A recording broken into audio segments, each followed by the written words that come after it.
옛날 옛적 어느 마을, 홀어머니와 둘이 사는 효자 아들이 있었습니다. 아무리 효자여도 홀어머니 혼자 계시면 아들이 모시기가 여간 어려운 것이 아니었습니다. 어머니도 홀로 외아들을 길러내기가 어려웠지요. 이런 터라 홀어머니의 외아들한테 시집오고 싶은 처자가 쉬이 있겠습니까? 며느리로 온다 한들 그 며느리 시집살이가 녹록지 않았을 거라 여겼습니다. 아들인들 말 다 했지요. 어머니와 아내 사이에 끼어서 이 편도 못 들고 저 편도 못 들어서 고민이 이만저만이 아니겠죠. 이 효자 아들의 홀어머니는 눈이 어두웠습니다. 말하자면 장님이라서 늘 곁에서 살펴주고 챙겨주어야 했습니다. 실로 효도 노릇을 아니할 수가 없었죠. 이런 곳에 시집올 처자는 더더구나 없었습니다. 그래도 다 연분이 있지 않겠습니까?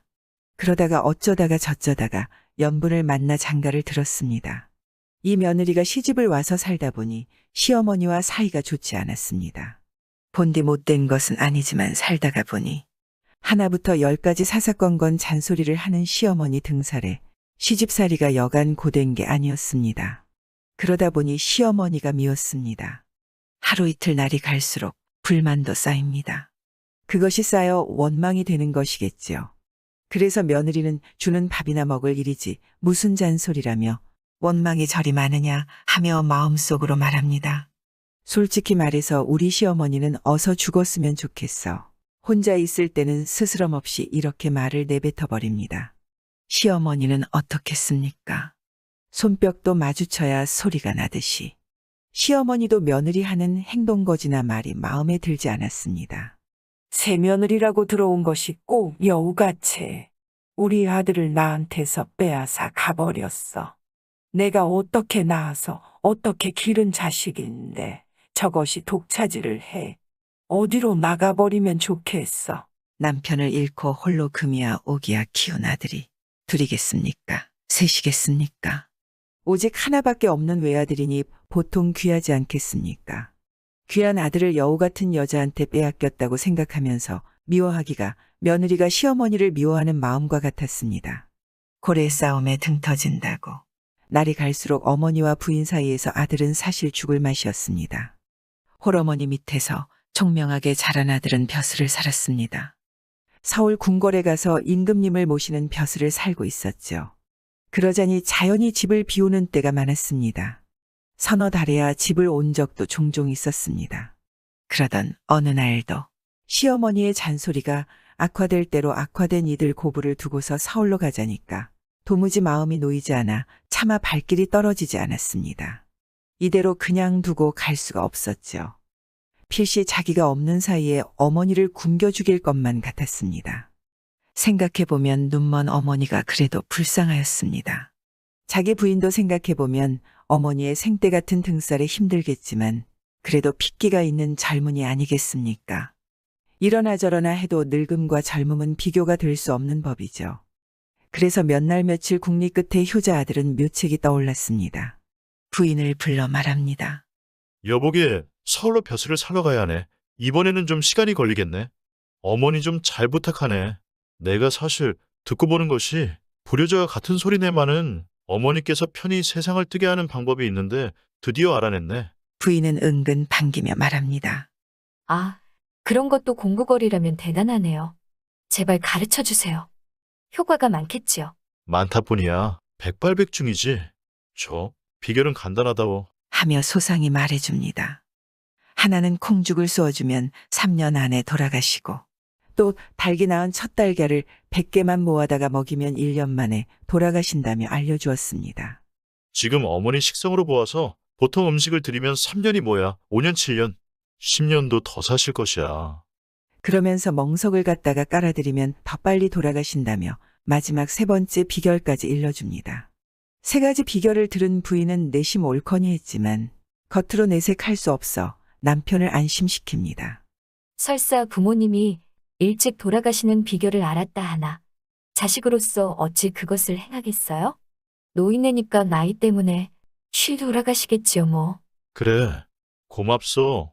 내가 없더라도 위에 세 가지는 드리지 말고 그냥 음식을 드려주게. 염려 마세요. 당신은 별것을 다 알아가지고는 나를 가르쳐 주는데요. 제가 따라할 것 같아요. 저는 알아도 실천은 안 할 것이니 효자 당신은 안심을 하고 서울로 가세요.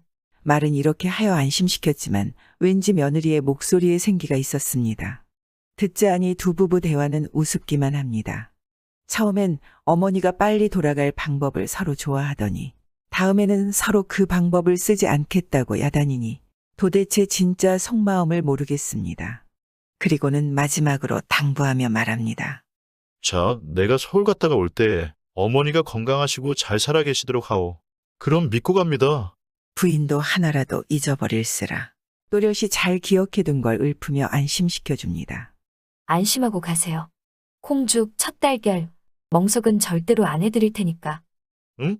고맙소. 그러면서 효자 아들은 서울에 갔습니다. 한편 이 며느리는 바빠졌습니다. 망설일 필요 뭐 있겠습니까? 지켜보는 이가 있겠습니까? 며느리가 즉시 구하러 다닌 것은 다름 아닌 닭이 낳은 첫 달걀이었죠. 오늘은 앞집에서 구해드리고 이튿날은 옆집에서 구해주었습니다. 그렇게 동네를 돌며 그 다음날도 달걀을 구해다 드렸죠. 그렇게 한 달째 되는 날에도 쉬지 않고 구해다 주었습니다. 속마음이야 어찌되었건 이쯤 되니 이렇게 동네를 돌며 손수 달걀을 구해다 드리는 것도 여간 정성이 아니었습니다. 그런데 정성이 이뿐이겠습니까? 콩죽도 쏘어 끼니에 내어 드렸습니다. 죽을 쑤는 것 또한 여간 공들여야 하는 것인데 그 이튿날도 쏘어 콩죽도 한 달이 지나도록 계속 쏘어 주었죠. 그러니라고 다른 걸 생각할 틈 없이 바빴습니다. 콩죽을 쓰다 보니 절대로 어머님께 해드리면 안 된다고 당부했던 마지막으로 말한 비결이 떠올랐습니다. 바로 멍석이었죠. 아, 멍석을 잊을 뻔했네. 이리하여서 생각난 대로 당장 멍석을 방바닥에 깔아주었습니다. 옛날 그 당시에는 빈대, 잎, 벼룩 같은 물것이 여기저기 득실득실했습니다. 사실 그것들하고 사람들하고 한 데서 먹고 자고 했을 정도였죠. 마누라는 없이 살아도 물것 없이 살 수는 없을 정도였습니다. 그러니 이 눈먼 시어머니는 항상 가려웠습니다. 가려울 때 어디라도 시원하게 득득 박박 문지르면 살 것 같은데 그런 것이 없으니 마냥 벽이나 문지방에 등을 대고 이리저리 문대는 것밖에 달리 할 것도 없었습니다. 그런데 우둘투둘한 멍석이 있으니까 빈대가 물어댄들 뒹굴면서 비비니 괜한 문턱이나 벽을 찾아 문대지 않아 무척 편안했죠. 그리고 얼마나 시원한지요. 며느리가 날마다 해딱이 낳은 첫 달걀을 구해다 주고 콩죽을 써내어주고 가려운 데를 시원하게 해주니 시어머니는 얼굴에 윤기가 나고 몸에 살이 붙더니 신수가 환해졌지 뭡니까. 동네 사람들은 지아비가 없어도 홀어머니를 지극정성으로 보살핀다고 칭찬이 자자했습니다. 시어머니 또한 우리 며느리가 최고라며 자랑을 하느라 입에 침이 마르지 않았습니다. 그리고는 며느리에게 뭐라도 내가 도와줄 것이 없느니냐. 상냥하게 말을 합니다.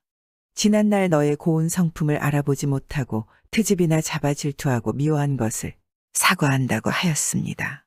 며느리는 가는 데마다 칭찬일색인데다 그리 미웠던 시어머니가 사과를 하니 그동안에 쌓였던 원망이 눈 녹듯 녹아내렸습니다. 그리고 며칠 후 효자 아들은 한 달을 채우고도 보름이 지나 집에 돌아왔습니다. 신수가 환해진 어머니가 반겨주시고 부인 또한 싱글벙글 자신을 맞아주었습니다. 남편을 맞으러 온 부인은 싱글벙글 웃으면서도 눈을 흘리며 말합니다. 꼭 이래야 되었나요? 하고 남편의 옆구리를 꼬집었습니다. 남편은 자신이 어떻게 할지 훤히 알고 있기에 쓴 묘책이었다는 것을 알았던 것입니다.